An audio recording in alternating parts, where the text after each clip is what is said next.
Nós vamos dar sequência à nossa exposição, sem prejuízo para aqueles que não acompanharam desde o capítulo 1. Exposição em Atos dos Apóstolos, capítulo 9. Estamos no capítulo 9. Faremos a leitura do versículo 36 até o final do capítulo. Atos dos Apóstolos, capítulo 9. Do versículo 36 até o final do capítulo será a leitura. Lembrando pela posição reformada que só a leitura da Bíblia, de per si, já é a Vox Dei, já é a voz de Deus falando aos nossos corações. As impropriedades que eventualmente eu cometer aqui na exposição, não prejudicam a leitura da Escritura. Às vezes no seminário, um irmão pregava tão ruim, mas tão ruim, era ruim mesmo, ruim com força. E a gente às vezes fazia o comentário no final, olha, só sobrou o texto porque é inspirado, porque a pregação foi péssima. Mas só a leitura da Bíblia já é Deus falando aos nossos corações. Então ele já falou conosco nesse culto pela leitura da Bíblia e certamente vai falar agora pela leitura da palavra. Por isso que nós demandamos toda a atenção naquilo que está sendo lido, naquilo que está sendo trabalhado aqui. É um momento que nós demandamos muita atenção porque é Deus falando aos nossos corações.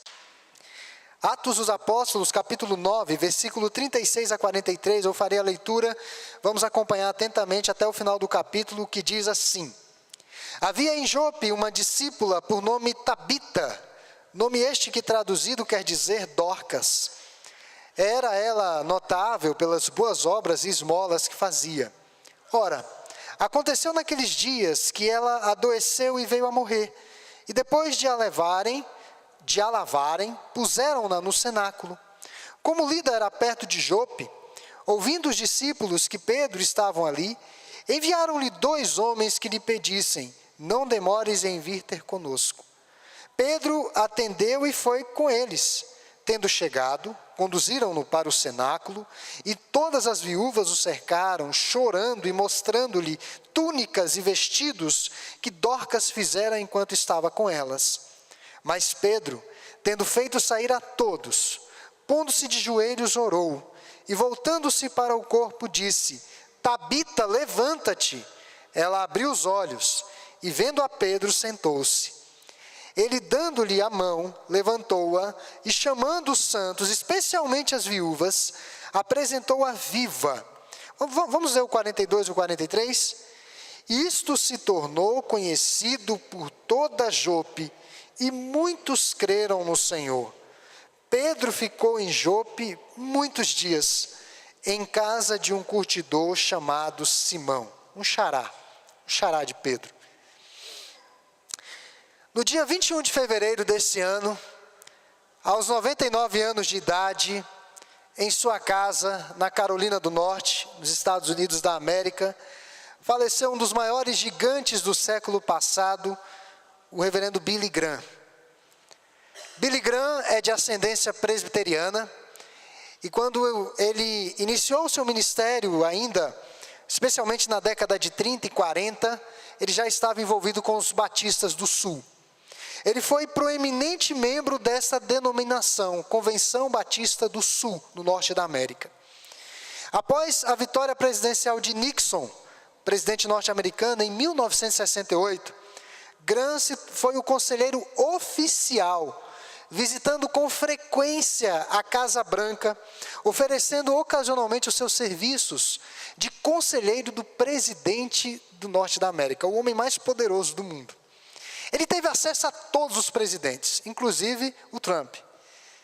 Ele teve acesso a todos e tinha peso, os seus conselhos tinham peso para os presidentes norte-americanos. A primeira chamada cruzada feita com sucesso ocorreu na Austrália, em 1959. Ele enchia estádios com a sua evangelização. E foi o início ali da evangelização em massa na história australiana, e isso teve vários frutos no protestantismo mundial. Muitas igrejas nasceram frutos do trabalho de Billy Graham. Eu não vou entrar aqui na teologia dele, ele era arminiano, fazia o apelo, não vou entrar nisso, tá? Mas o que eu quero chamar a atenção é que ele foi realmente uma pessoa notável e passou por várias gerações.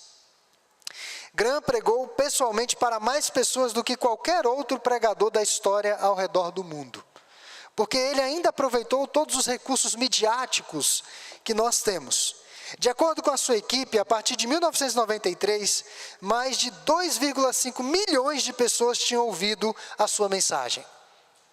E em 2008, num projeto chamado Graham's Lifetime, incluindo rádio e televisão, cerca de 2,2 bilhões de pessoas tinham ouvido o evangelho por meio do ministério de Billy Graham.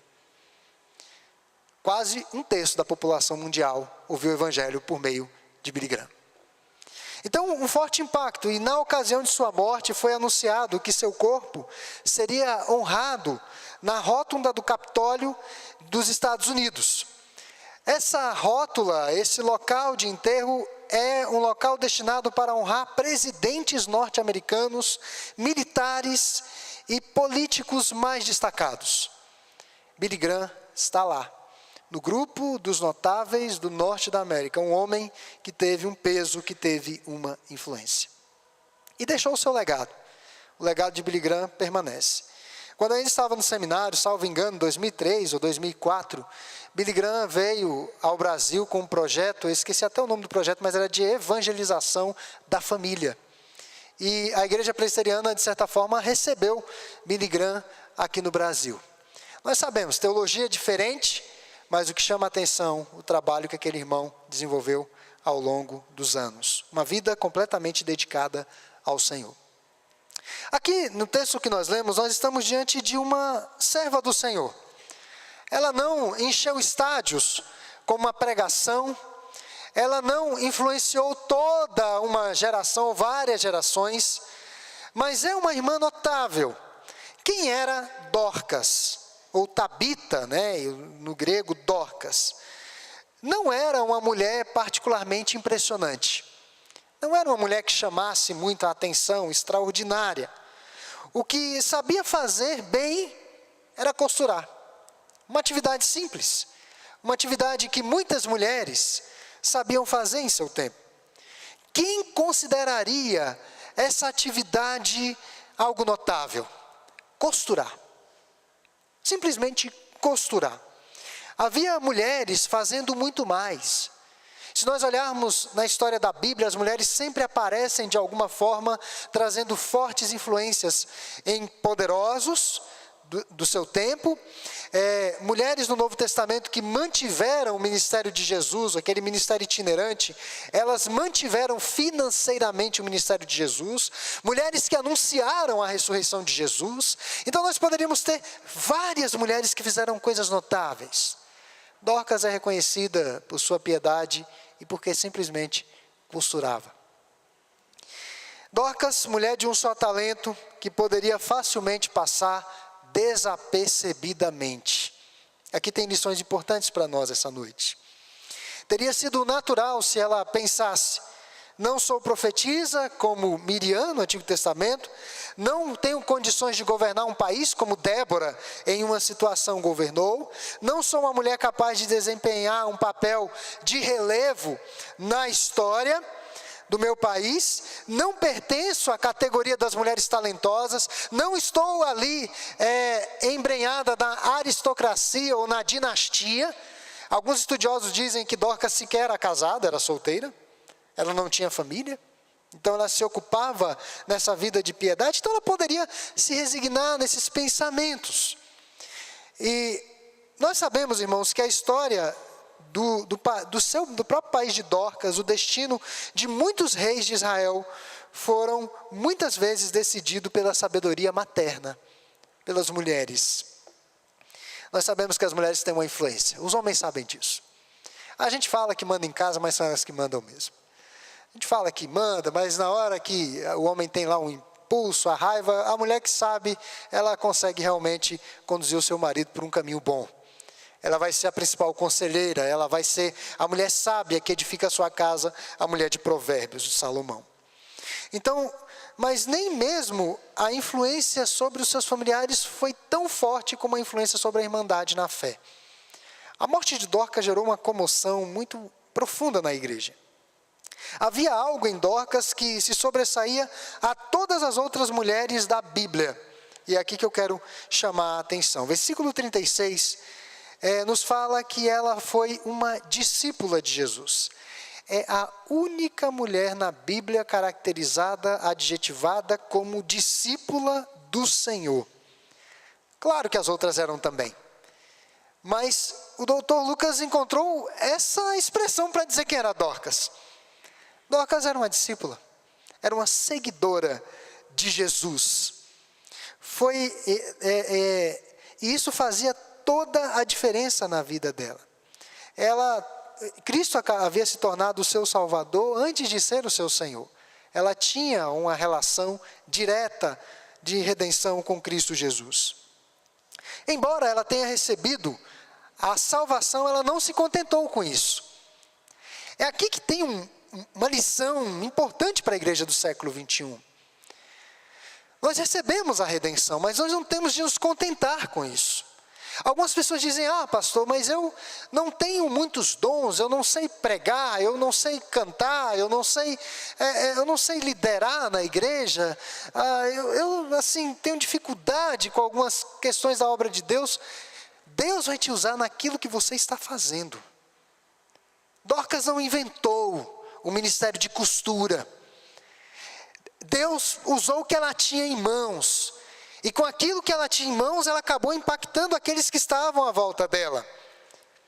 Então, ela não ficou apenas saciada em ter a Cristo como Salvador, mas ela quis fazer algo a mais. A fé é mais do que uma simples comunhão com Deus. No evangelho que é pregado em nossos dias, as pessoas vão à igreja para buscar algo para si. Elas não estão preocupadas em oferecer algo para os outros. Quando muito oferecem algo para Deus, interessadas naquilo que Deus lhes dará. No resultado daquela oferta a Deus. Não foi assim com Dorcas. São estas pessoas anônimas. Deus chama e usa pessoas simples, que passariam desapercebidas da grande mídia, que passariam desapercebidas dos catálogos de modelos, não são pessoas muito bonitas. O apóstolo Paulo não era um homem formoso, era um homem que não tinha beleza nenhuma. São pessoas que não seriam exemplos que inspirariam o mundo a seguir, não arrastariam pessoas no mundo, mas são estas pessoas que Deus chama para fazer a diferença. Já perceberam que, não sei porquê, às vezes na igreja tem pessoas que não têm dinheiro, não têm um conhecimento assim intelectual tão profundo, tão intenso, não tem uma influência tão grande na igreja, mas são essas pessoas que às vezes a gente gosta de conversar. São essas pessoas que a gente gosta de sentar e extrair delas a sabedoria de vida delas, aquilo que Deus tem feito na vida delas, às vezes no contexto de simplicidade. Dorcas era uma pessoa assim, que cativava todos que se achegavam a ela. São estas pessoas anônimas que integram a história da redenção. Eu fico muito feliz, irmãos. Às vezes quando eu estou no comércio, às vezes quando eu estou em uma situação fora da igreja, numa repartição pública, seja lá onde for, em situações inusitadas, que eu estou ali conversando, aí eu falo às vezes que sou pastor, a gente tem uma dificuldade de falar que é pastor por causa do preconceito, somos discriminados mesmo, quer roubar, é ladrão, etc. E daí, quando eu acho um ambiente mais seguro para eu falar que sou pastor, né? Crente tem que falar que não tem como. E aí a pessoa diz, olha, mas eu conheço o membro da sua igreja. Às vezes o membro só vem domingo, mas o membro faz diferença na vida daquela pessoa. Então, é essa diferença, são essas pessoas anônimas que integram a história da redenção. Deus nos chamou na nossa pequenez, na nossa fragilidade e no nosso anonimato para deixarmos um legado de discípulos fiéis e obedientes a Ele. Deus nos chamou nessa condição. Umas lições aqui que nós vamos extrair. Aquele que segue a Cristo é movido na direção das pessoas, exatamente como Jesus era. A pessoa usa a sua fé para servir a outros. A verdadeira fé, como diz Tiago, se expressa em obras. Uma fé inoperante é uma fé morta. A verdadeira fé vai se expressar em obras. Esse cristão se torna criativo e quer fazer todo o possível para dar à vida o máximo de significado. E, meus irmãos, como que nós damos significado à nossa vida? Eu recentemente, todo mundo sabe, fui assim contemplado com a paternidade. E muitas pessoas dizem, mas agora é que você vai ter significado na sua vida, porque você tem um filho. Não. Já tinha significado antes. Porque a minha vida é para servir as pessoas. Às vezes a pessoa ganha significado com a paternidade, com a maternidade, porque era muito egoísta antes. E só pensava em si. Quando o filho chega, ele percebe que a vida é muito além do que aquele quadradinho que ele vive. E ele precisa se dedicar a alguém. Mas o cristão autêntico já se dedica a outras pessoas. A despeito de ter ou não filhos, ele já se dedica. É automático, faz parte da vida cristã. E a vida só ganha significado nisso. Você já conversou com pessoas que disseram assim, minha vida ganhou mais significado quando eu tive filhos. Sabe por que a vida ganhou mais significado quando teve filhos? Porque era um egoísta, vivia para si mesmo, para o seu umbigo. E aí quando passa a viver para os outros, aí sim percebe que a vida é uma doação. E Dorcas já vivia assim. A discípula Dorcas fez o que brotava naturalmente dela. Ela não forçou nada. Ela costurou especialmente para as viúvas pobres e aplicou toda a sua capacidade a esse trabalho. Costurar demanda um esforço físico.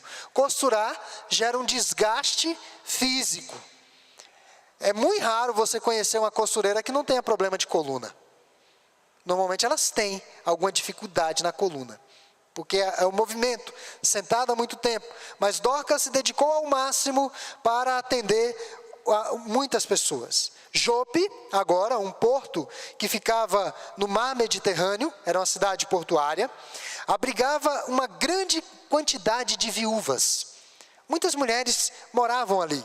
Durante as estações de mau tempo, muitos pescadores naufragavam e se afogavam, e as mulheres ficavam morando naquela cidade. E essas mulheres haviam perdido não só os seus maridos. Os irmãos sabem que no mundo antigo era muito complicado ficar viúva. Muito difícil. Mas elas haviam perdido a sua fonte de renda. Não havia qualquer previdência social naqueles dias, não havia benefício. Não tinha INSS ou coisa dessa natureza. Mas isso não era necessário, porque existia uma previdência social estabelecida por Deus no Antigo Testamento. Deus falou que era necessário que se cuidasse dos órfãos e das viúvas. Tem textos como Êxodo 22, 22 a 24, Deuteronômio 10, 17 a 18, que Deus ordena que se demande uma atenção especial aos órfãos e às viúvas. Se a nação de Israel obedecesse às ordens de Deus, então as viúvas não teriam de se preocupar com quaisquer necessidades. E o povo iria desfrutar das bênçãos de Deus em decorrência da obediência à sua palavra. Eu faço questão de ler esse texto em Isaías, capítulo 54, 4 e 5, só para os irmãos terem ideia de como Deus se importa com essas pessoas em situação de vulnerabilidade, no caso aqui, as viúvas. Isaías capítulo 54, versículo 4 e 5. Não temas, porque não serás envergonhada. Não te envergonhes, porque não sofrerás humilhação. Pois te esquecerás da vergonha da tua mocidade e não te lembrarás mais do opróbrio da tua viuvez. Está falando de vergonha da viuvez. Era uma situação complicada. Era uma falência civil, era uma falência econômica, era uma falência emocional. Era uma vergonha tremenda. Versículo 5. Porque o teu Criador é o teu marido. O Senhor dos Exércitos é o seu nome. E o Santo de Israel é o teu Redentor. Ele é chamado o Deus de toda a terra, ou seja, o Senhor de todas as coisas. Nada vai lhe faltar. Ele quem vai suprir todas as suas necessidades. Então, Deus havia prometido ser o marido delas. Seriam alvo de cuidado e proteção especiais de sua parte. E sendo uma discípula de Jesus, Dorcas sabia muito bem disso. Dorcas sabia o que dava prazer e o que alegrava a Deus. O que alegra a Deus? Socorrer as viúvas. Então eu vou me empenhar nesse trabalho, nesse ministério. Portanto, ela não executava o seu trabalho com indiferença, não era pesado ela fazer aquela atividade, não era um passatempo, não era um trabalho de final de semana. A cultura norte-americana tem muitas questões que nos chamam a atenção. Tem uma postura deles que eu particularmente fico impressionado. Eles dão muito mais valor a um trabalho voluntário do que um trabalho remunerado. Às vezes uma pessoa vai apresentar um currículo, um histórico de serviços, o que é voluntário tem mais peso do que aquele que ganhou dinheiro. Porque eles sabem do valor do serviço, de atender o necessitado, sem esperar nada em troca. Eles entendem que uma pessoa que trabalha sem esperar nada em troca, ela está mais pronta a oferecer algo à sociedade do que só o trabalho interessado, do que só o trabalho remunerado. E Dorcas naturalmente trabalhava assim. Não era um passatempo, mas ela fazia com prazer, com dedicação exclusiva. Fazia-o como algo definido em sua mente. Fazia-o de todo o seu coração, porque ela amava ao Senhor. Meus irmãos, percebam que Dorcas se tornou uma mulher muito além do seu tempo. Uma mulher moderna, por assim dizer. Uma mulher 10.000 passos à frente das mulheres do seu tempo. Ela sentiu-se tão plenamente realizada na vida, trabalhando sozinha, que foi a única em relação ao seu tempo em que viveu. Foi única. Nós não vemos outro relato de uma mulher que morre e gera essa comoção toda no Novo Testamento. Ela foi única. Muitas das mulheres que hoje moram em Jope ficariam felizes de serem uma Dorcas. Muitas delas. Hoje Jope é Jafra, perto de Jerusalém. Dorcas satisfez uma necessidade real através daquilo que tinha em mãos, daquilo que sabia fazer, da costura. Exigia pouco para si mesmo, ela vivia para os outros. Ela não vivia para si mesma, mas vivia para os outros. Essa é a razão da sua felicidade. As pessoas hoje buscam muito a felicidade, a realização, o contentamento, possuindo coisas e se realizando profissionalmente. Dorcas encontrou um outro caminho. Mais tarde, um poeta inglês chamado Lord Byron disse o seguinte, que aquele que quer conquistar a felicidade tende a partilhar. Quem quer conquistar a felicidade tende a partilhar. E um cristão verdadeiramente livre pode e deve desenvolver o seu caráter da maneira que Deus o criou para ser e servir no mundo. Nós estamos no mundo para servir, irmãos. E eu tenho aprendido muito assim, nesses últimos anos, a me contentar com aquilo que Deus me dá. Às vezes nós pensamos grandes coisas, mas nós temos que nos contentar com aquilo que Deus nos dotou a fazer, e fazer bem feito, da melhor maneira possível, com a maior dedicação possível para o Senhor. Então Dorcas foi uma pessoa assim. Mas há uma outra lição aqui. O cristianismo nos compele a viver, a procurar pessoas, a dividir, mas o texto nos ensina que pessoas boas, ou pessoas trabalhadas pela graça de Deus, morrem e deixam um legado. Parece que elas não vão morrer nunca. Parece que elas vão viver muito. Billy Graham ia completar 100 anos agora em novembro. Puxa, seria tão legal se ele morresse depois dos 100, né? Marca 100 anos. Algumas pessoas imaginam, poderia ter esperado. Mas Billy Graham já vinha sofrendo muitas doenças. Ele sofria do mal de Parkinson. Em 2005 praticamente saiu da vida pública. E ele tinha câncer de próstata e vários problemas de saúde. Mas pessoas boas morrem. E elas acabam deixando algum tipo de legado. Muitas das viúvas de Jope andavam por ali vestidas com roupas tecidas por Dorcas. É o que o texto nos fala. A gratidão para com aquela serva do Senhor só ia aumentando. Havia muita repercussão do trabalho de Dorcas. Meus irmãos, e Dorcas era capaz de dar apoio moral e espiritual para essas mulheres. Alguém aqui já acompanhou um casal em crise, um adolescente em crise, um colega de trabalho em crise, uma pessoa que quer cometer suicídio, ou coisa assim? Certamente você já acompanhou alguém. Na família, quando tem alguém que está com algum problema de vício, é terrível, né? Se acompanhar uma pessoa que está sofrendo, e aquilo demanda um trabalho, e aquilo cansa. Eu conheço pessoas que podem trabalhar o dia todo numa determinada tarefa burocrática, pode ficar o dia todo atendendo no balcão, mas ela sentar para aconselhar alguém uma hora, ela fica acabada. Ouvir um desabafo é terrível. E Dorcas tinha essa habilidade de prestar esse apoio moral e espiritual às viúvas. Não era apenas vesti-las. Tornou-se uma pessoa de importância na igreja. E de repente acontece uma tragédia. Dorcas morreu. Ela adoeceu e morreu. Todo dia isso acontece no mundo. Pessoas adoecem e pessoas morrem. A todo momento. E alguém ali em meio àquela situação se lembrou de que Pedro estava em Lida. Ainda aquela situação de Enéas curado, aquela repercussão, Pedro passou uns dias em Lida. Olha, Pedro está em Lida, cerca de 16 quilômetros de distância, muito perto, praticamente do lado. Praticamente do lado. E mandou imediatamente 2 homens para levarem Pedro até Jope. Sabiam que Pedro tinha essa habilidade de curar, mas eu não sei se eles realmente esperavam que Pedro ressuscitasse a Dorcas. O fato é que eles tinham ouvido que Pedro havia curado muitos doentes, inclusive o próprio Enéas. Enéas havia sido acabado de curar, de ter sido curado por Pedro. Então todas as esperanças deles se concentraram em Pedro.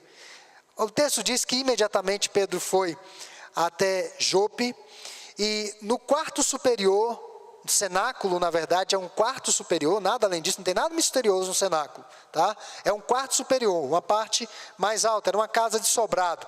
No quarto superior, onde jazia o cadáver, Pedro viu-se rodeado por mulheres chorosas. E essas mulheres expressavam quão profundamente sentiam a falta de Dorcas. Elas choravam, elas pranteavam, elas não foram pagas para fazer isso. Que naquele tempo, dependendo do velório, tinham choradores, pranteadores profissionais. A pessoa era paga para chorar no velório. Hoje em dia tem gente que não precisa pagar, finge, né? Mas a pessoa era paga para chorar no velório. Ela só ia lá para fazer isso. Mas essas mulheres não foram pagas, realmente elas estavam sentidas do passamento de Dorcas. Então, elas estavam desoladas e mostravam o trabalho que Dorcas havia feito, as roupas e daí por diante. Meus irmãos, aqui tem uma lição importante também. Muitas vezes, só dizem coisas boas de pessoas mortas. Já viram isso, né? Às vezes só querem honrar as pessoas depois que elas morrem. Porque até então não se ouviu falar de Dorcas, mas bastou ela morrer, pronto, aí foi um problema, aí repercutiu. E raras as exceções, eu estou em velório que fala mal do defunto. Não fala. As pessoas vão falar bem, vão lembrar do que foi feito de bom e daí por diante. Em algumas situações eu falo. Eu lembro no período do seu Mário, que eu falei, seu Mário era um crente formidável, extraordinário. Seu Mário às vezes participava domingo na igreja, quando ele via algo que estava fora, e eu lembro de uma dele, ele esteve segunda-feira no gabinete e falou: pastor, tem que parar com esse negócio de falar lá na frente, vai fazer uma oração. Ninguém faz oração, ora. Fazer você faz a cama, você faz comida, oração você ora. Ele se apegava a essas coisas, ele chegava, falava, e a gente pensava, realmente, né? Tem uma razão nisso daí. Um crente formidável, atento, preocupado com a igreja, mas tinha o temperamento dele. Ele não pode deixar de lado. Mas normalmente, nessas situações de velório, só se fala coisa boa. E só falavam coisas boas de Dorcas. Mas esse caso de Dorcas era verdade. Elas estavam muito sofridas pela morte daquela serva do Senhor. E o amor de Dorcas tinha despertado também um grande amor por ela. Normalmente é assim, irmãos. A pessoa que ama incondicionalmente, talvez não num primeiro momento, mas haverá um momento em que as pessoas vão reconhecer esse amor que foi desprendido. Mas aí tem uma outra lição. De volta à vida, compelindo mais pessoas a Cristo. Que outra coisa se poderia esperar de Simão Pedro? Simão fez o que havia visto o Senhor fazer em uma situação semelhante em Marcos, capítulo 5, versículo 40 a 42. Pedro pediu para que todos abandonassem o cenáculo, o quarto, todos saiam do quarto, é o que o texto nos fala. Ele orou, então ele trouxe de novo a vida ao corpo de Dorcas por meio do poder de Deus. Ou Deus trouxe o poder, trouxe vida ao corpo de Dorcas por meio de Pedro, na instrumentalidade de Pedro. A Bíblia vai registrar 7 casos de pessoas que foram ressuscitadas dos mortos. Dorcas foi a única mulher adulta. Tem aquela jovem, Tabita também, mas ela foi a única mulher adulta trazida à vida novamente. A notícia da sua ressurreição tornou-se o assunto do dia em Jope, não poderia ser diferente. Ora, a mulher estava morta, de repente ela voltou à vida. Então, muitos ouviram e exclamavam umas para as outras: Dorcas está viva de novo. De novo ela está viva. Então houve um acontecimento mais notável ainda na vida de Dorcas. É aqui que me chama mais a atenção. Não o que ela já fazia naturalmente, se desprendendo para ajudar as pessoas e se envolver com a igreja, mas o que acontece com esse testemunho da ressurreição de Dorcas. Nós poderíamos depreender aqui uma prefiguração da nossa ressurreição dos mortos, daí por diante, mas eu não vou caminhar nessa direção. Mas as pessoas reconheceram que Deus havia realizado um milagre. Fora Deus. Portanto, glorificaram o próprio Deus em vez de Dorcas ou de Pedro. Dorcas sai do centro com suas virtudes e o que assume o centro é o poder de Deus. E é isso que repercute por toda a Jope. Eles começaram a entender alguns dos valores reais da vida. Queriam pertencer ao Deus de Dorcas, desejavam se tornar cristãos, novas pessoas, com uma nova perspectiva de vida, como Dorcas. Então vejam que a vida, morte e ressurreição de Dorcas, por assim dizer, ajudou a disseminar o Evangelho. A mulher morta disseminava o Evangelho, viva disseminava o Evangelho, ressurreta disseminava o Evangelho. E Pedro não pôde deixar Jope por algum tempo, ele teve que ficar ali falando do Evangelho do Senhor, porque as pessoas queriam ouvir mais acerca desse Deus poderoso. Dorcas começou um movimento que se espalhou para além das suas fronteiras, de sua cidade, do seu país. Indiretamente tornou-se uma grande evangelista. Não no mesmo vulto do Billy, definitivamente não. Mas ela se tornou uma evangelista no seu tempo. O que Dorcas usou? Costura. Só isso. Aquilo que ela sabia fazer. Hoje, há sociedades Dorcas em todo o mundo. Na nossa igreja nós temos a oficina Dorcas, que certamente toma como referência a ação de costura dessa querida irmã Dorcas. Mas no norte da América, nos Estados Unidos, existe uma sociedade internacional Dorcas. É a maior sociedade evangélica dos Estados Unidos. Essa Dorcas. Ela é a maior, de maior peso e de influência. Milhões de pessoas necessitadas são alimentadas e vestidas por essa sociedade internacional Dorcas. Elas se ocupam na beneficência, na assistência. Quem poderá contar o número de mulheres que foram influenciadas pela vida de Dorcas? Uma simples costureira que resolveu fazer aquilo que sabia para atender pessoas na igreja. Meus irmãos, isso daqui tem uma força muito grande para a igreja do nosso tempo. Nós vivemos tão voltados para nós mesmos, tão ensimesmados, tão preocupados com as nossas ansiedades, com as nossas inquietações, com o nosso desejo de realização. E os irmãos já perceberam, acho que quem é inteligente, todos aqui são inteligentes, que isso não para. A gente compra um carro, daqui a pouco aquele carro fica sem graça, eu quero outro. A gente reforma a casa, daqui a pouco a casa fica chata, e se tem oportunidade eu vou comprar outra. Isso não para. E a vida vai passando. E de repente eu estou com 40, eu estou com 50, eu estou com 60. E o que eu fiz para Deus? O que eu fiz para o Senhor? Não preciso necessariamente dar tudo para a igreja, dar o meu salário para a igreja. Nós temos um sistema de arrecadação na IPB, que são os dízimos, isso daí já é mais do que suficiente para manter uma igreja local bem, se os membros forem fiéis. Mas eu tenho de fazer algo mais. Eu tenho que usar aquilo que Deus me dotou a fazer, mesmo que não seja extraordinário, mesmo que não seja notável, visível, que não dê notícia. Mas é isso que Deus vai usar para impactar outras vidas. Meus irmãos, é um desafio para nós isso daqui. Então, eu quero finalizar chamando a atenção para Êxodo, capítulo 4, versículo 2 e 5, que o Senhor, quando encontra com Moisés, e ele estava apacentando o rebanho de seu sogro.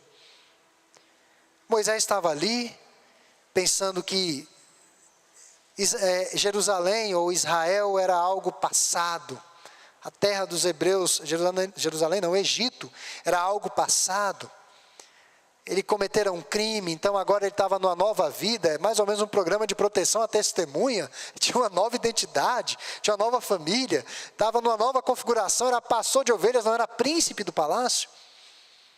E Moisés pensou, não, acabou aquela história. E Deus de repente visita Moisés e diz, olha Moisés, você vai ter que voltar lá no Egito, e você vai tirar o meu povo de lá. Moisés diz, Senhor, eu não tenho a menor condição de fazer isso, eu sou pesado de língua, eu não tenho condição nenhuma de fazer isso.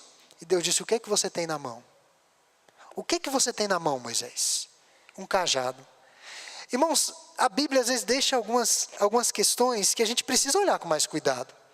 E é exatamente essa vara, esse cajado que Moisés leva para o Egito. No reencontro com o faraó, porque os dois pequenos crescerão juntos efetivamente, Moisés está com aquela vara de pastor, e acontecem aqueles sinais do Egito que os irmãos já conhecem, que eu não preciso detalhar aqui. O que você tem na mão? Vai e trabalha com essa vara e serás o meu servo. Usa isso. Usa o que você tem na sua mão. Se Deus tivesse feito a mesma pergunta a Dorcas, ela teria respondido, uma agulha e uma linha. É o que eu tenho na mão. É uma agulha e uma linha. Usa isso. E ela usou. O que você tem na mão? O que nós temos na mão? O que nós podemos utilizar para que o nome de Cristo seja conhecido, reconhecido, e isso possa impactar vidas? Então usa isso.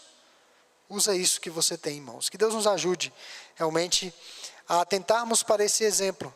Né? Uma pessoa trabalhada pela graça de Deus, que efetivamente fez a diferença no seu tempo.